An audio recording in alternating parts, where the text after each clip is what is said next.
Hello hi नमस्कार। ओडिशार सबु सिनेप्रेमी भाई और भौणी मानू आम ओडिया सिनेमा चैनल को स्वागत करुच्ची।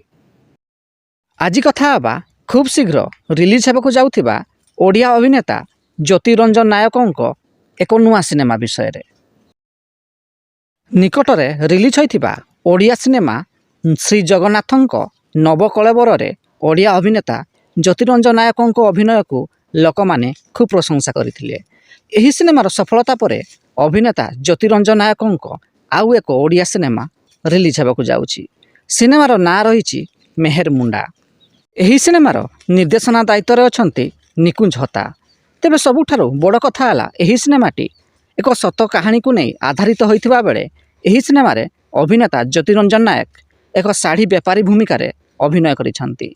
एही सिनेमार फास्ट लुक रिलीज हो सारिथिबा बेले एही सिनेमाटी खूब शीघ्र रिलीज होबो बोली सूचना मिली। तेबे ओडिया अभिनेता ज्योतिरंजन नायकों अभिनीत एही मेहर मुंडा सिनेमा को नहीं आपण केते एक्साइटेड अछंती कमेंट बॉक्स रे निश्चिंत जणांतु। एवं वीडियो पसंद आसतिले लाइक शेयर एवं चैनल टी को सब्सक्राइब करिया को जमारू भूलिबेनी।